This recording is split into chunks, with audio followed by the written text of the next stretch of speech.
শিক্ষকে যিবোৰ শিকাইছিল এলবাৰ্ট আইনষ্টাইনে বুজিয়ে পোৱা নাছিল। কেতিয়াবা এলবাৰ্ট আইনষ্টাইনে শিক্ষকক এনেধৰণৰ অদ্ভুত কুৱেশ্যন কিছুমান সুধিছিল, শিক্ষকৰ খং উঠি গৈছিল। এবাৰ কি হ'ল, স্কুলখনৰ পৰা শিক্ষকে তেওঁৰ মাকক মাতি পঠালে আৰু মাকক ক'লে যে আপোনাৰ ল'ৰাজনক আমি আমাৰ স্কুলত পঢ়ুৱাব নোৱাৰোঁ, এই ল'ৰাজনৰ ইয়াত পঢ়াৰ যোগ্যতা নাই, সেইকাৰণে আমাক অনুগ্ৰহ কৰক আৰু ল'ৰাজনক স্কুলৰ পৰা ঘৰলৈ লৈ যাওক, ঘৰতে ভালদৰে পঢ়ুৱাওক। মাকে উপায় নাই স্কুলখনৰ পৰা এলবাৰ্ট আইনষ্টাইনক ঘৰলৈ লৈ আহিছিল। সেইজন এলবাৰ্ট আইনষ্টাইনে আহিব লগা সময়ত কি কৰিছিল, কিমান উন্নতি কৰিছিল, মই নতুনকৈ কোৱা কোনো প্ৰয়োজন নাই। সেইজন মহান বিজ্ঞানীয়ে এবাৰ এটা কথা কৈছিল, এটা মাছ, এটা বান্দৰ, এটা পহু আৰু এটা কাছক যদি একেলগে আনি এটা পৰীক্ষাত বহিবলৈ দিয়া হয় আৰু সেই পৰীক্ষাটোৰ প্ৰশ্ন কাকত যদি একেখনেই থাকে, ধৰি ললো কম্পিটিশ্যনটোৰ পৰীক্ষাটো আছিল এজোপা গছত উঠিব লাগে, গছত সকলোতকৈ কোনে বেছিকৈ উঠিব পাৰে, এই পৰীক্ষাটোত সকলোতকৈ নম্বৰ 1 হ'ব বান্দৰটো, কাৰণ বান্দৰটোৰ কাৰণে গছত উঠাটো এটা বাওঁ হাতৰ খেল মাত্ৰ। বাকী হৰিণাটো আৰু কাছটো লাহে লাহে অলপ উঠাৰ যত্ন কৰিব, কিন্তু সকলোতকৈ এই পৰীক্ষাটো কাৰ কাৰণে অসম্ভৱ হ'ব জানেনে? মাছটোৰ কাৰণে। মাছটোৱে বুজিয়ে নাপাব গছত কেনেকৈ উঠে, এই কথাটো ভাবিয়ে মাছটো বেহুচ হৈ যাব।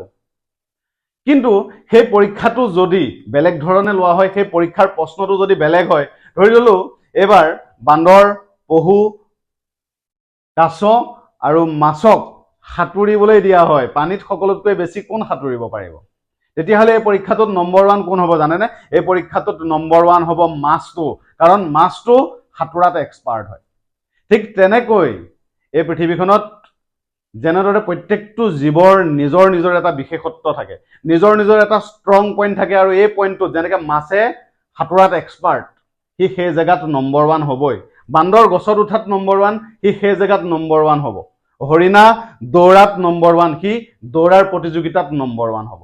ঠিক তেনেকৈ এইখন পৃথিৱীৰ প্ৰত্যেকজন মানুহৰ ভিতৰত এটা বিশেষ কোৱালিটি থাকে, প্ৰত্যেকজন মানুহৰ এটা নিজৰ নিজৰ ষ্ট্ৰং পইণ্ট থাকে, আৰু এইটোৰ ওপৰত যদি কাম কৰে তেতিয়া সেই মানুহজনে সদায় উন্নতি কৰে।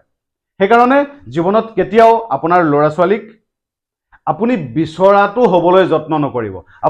আপোনাৰ সপোন আছিল আপুনি ডক্তৰ হোৱা, কিবা কাৰণত হ'ব নোৱাৰিলে, সেইকাৰণে আপোনাৰ সপোন এতিয়া আপোনাৰ ল'ৰা ছোৱালীক ডক্তৰ বনোৱা, সেই কথাটো কেতিয়াও সম্ভৱ হৈ নুঠে। আপুনি আপোনাৰ সন্তানে কি কৰি ভাল পায়, কি কৰি সি আনন্দ পায়, এই কথাটো বুজাৰ যত্ন কৰক।